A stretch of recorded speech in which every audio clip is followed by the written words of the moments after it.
Hey, welcome to this ChronoJet deck profile. Mainly wanted to go over the deck since BCS season is starting soon. Well, I guess this Saturday is coming Saturday.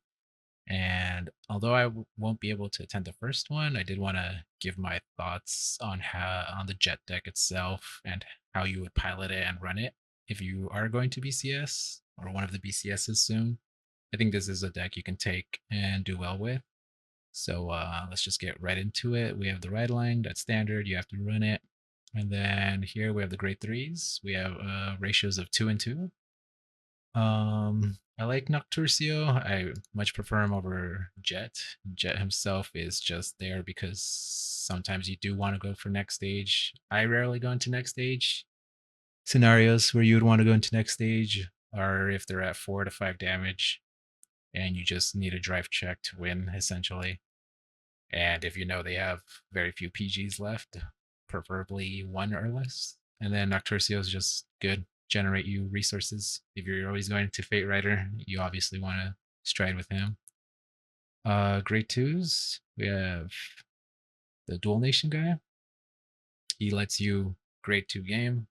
He lets you win the stride mirrors. He gives you options if you're going first. So he helps you make a board or helps you clear their board. So there's no reason to not run for this card. Tiscar at 4. I like Tiscar at 4. You want to run at least 8 cards that Energy Blast. And this card's good. It's good going second. And then you can guard with it. So yeah, it's just a cycler. Um, I don't think there's not I don't think there's any reason not to run this. And then the most controversial part of my list usually is 2 upstream. I know everyone prefers 3 to 4. I hate running 4. I can see why you would run 3, but I rather run 2. Obviously, he's like the best card you want to call out on your stride turn. So turn 4 forward or 3 if you're going second. He's like your best attacker. I mean, you can't argue with that. But for me, I always ask the question, okay, let's say you're going first, or on turn 2 and 1, what does this card do for you in hand? It does nothing. It's a 10k vanilla. You're either pitching it because you have nothing better to pitch, or you're calling it as a 10k vanilla to attack with. So it's a bad card early. I don't want to see it early. 2 is a good ratio. I would run 1, but if you damage it, then you lose your attacker, so you run 2. Um, if you run 4, usually when I ask people that run 4, I ask them, what do you do if you open 2 or more of this card prior to your stride turn? And they're like, and usually the answer is like, oh, well, I win second. I'm like, yeah, of course. Every card that people run at bad ratios or that are dead going first, they usually just go second. So there's that. Newest edition is Forkalore. I really like this card. Most lists are running it at 2 or 3. I think 4 is good, just with consistency. It helps your turn 1. If you're going second, it's very good. If you're going first, it's still good. Helps you get energy. I don't see why you wouldn't run this card. And then clockwise, your other card to reach 8 energy blasting cards. He's good because it lets you run few grade threes. That's the main reason to run this card. The other reason would be that he helps you rush early, turn 1 going first, no, going second, sorry. So going second, you can either pitch him if you have nothing better to pitch, or you can call him out to be an early rushing attacker or booster because he will help you make 18k columns, which are very good if they hit a defensive. So no reason not to run 4 of this. And then one cat, because you can only run 1, or you can only proc it once in a stride deck, and this is one of your forms of countercharging. Usually for me, he's more of a shield card, because if you're going first, I believe, you can make things 2 to pass with him, just a single card. That's nice. And then I'm still keeping Ling at 2. Ling at 2 is nice. She's your backup rushing cards. So usually you're rushing turn 1 with either clockwise or her. So or fulfilling your soul conditions for GG turn 1 with either her or clockwise. And then PGs or PGs. I run one up or Steam Breath. He could be Ling, or he could be another grade 3, or he could be the Goat promo. This is like their one tech slot. He could be another Ling, he could be another GG. I just run it mainly to shuffle the deck prior to stride turn or turn 3. Or he gets you a jet, because usually if I don't have good discard fodder, I'm pitching jet.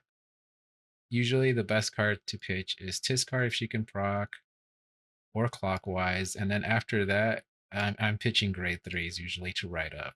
And so usually the grade 3 I'm pitching is jet, so he's like there to get your jet back in case you ever need to go into the next stage. Otherwise, he's just good to pitch to stride as a 1 card cost without having to draw and still having some form of shield. So lots of utility in this card. And then lastly, the one of the most important cards is GG. You want to run GG for the turn 1 rush and then drawing a card. And it's also nice because if you call her out with the Dual Nation guy, she gets her 5k because it was placed by a card's ability. So that's a little neat thing if that ever happens. I feel like it's niche, but it's something. I know a lot of lists are cutting her to 2 because I feel like they run into the same issue with upstream, but they don't apply that logic to upstream. They're like, oh, I with too many GGs, I brick and can't proc her, so she's a dead card. And but they still run this dead card.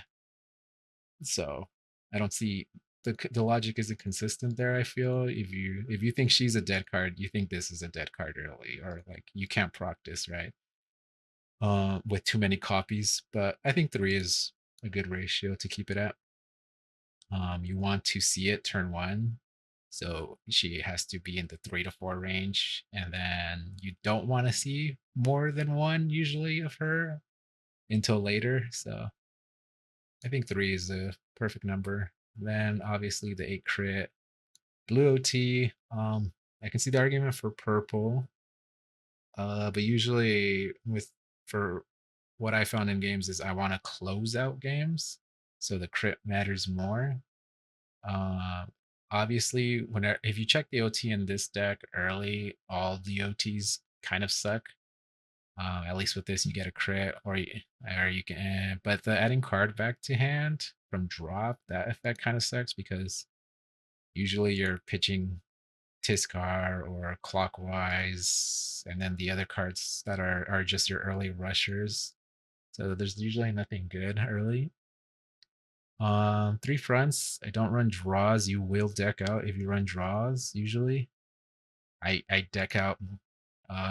Or my games go to deck out often. So having draws would probably mean I lose a lot of my games. 4 heals. I don't like effect heals.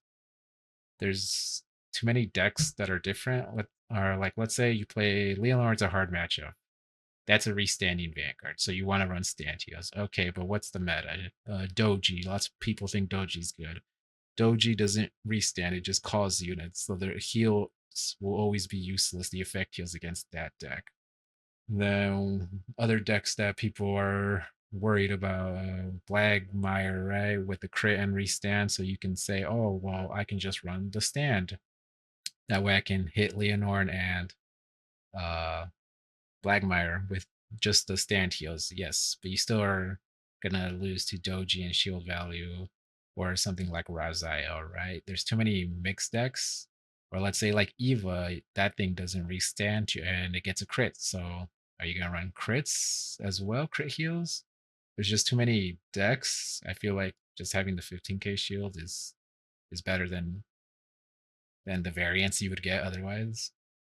And then Regala's piece is this draw 2 or countercharge is your secondary countercharger. That rarely happens. You're mostly drawing 2.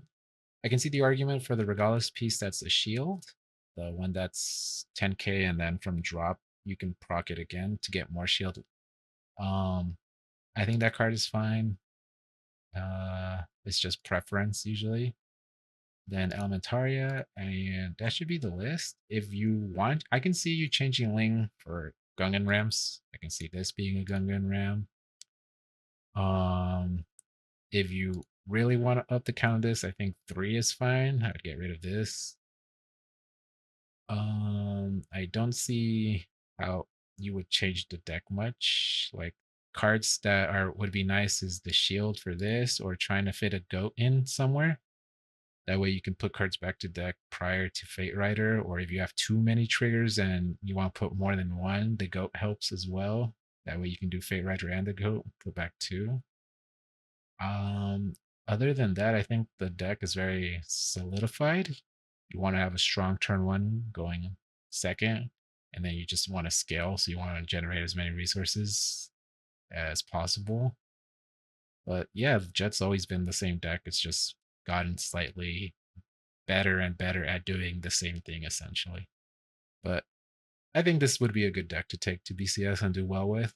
You're gonna have lots of hard matchups. Hardest matchups would be Leonarn, Eva, those two mainly. And then other than that, you would just struggle against players with very, very good fundamentals, but those are far and few between. I feel like you wouldn't see those until top 8. So that'd be when you run into players that would where it would come down to mainly to variance. Outside of variance, I would say Leonard and Eva would be some of the harder matchups. But yeah, thanks for watching the video. Hopefully, we get to see some Jets at this coming BCS Sacramento. So yeah, looking forward to that. And thanks for watching the video.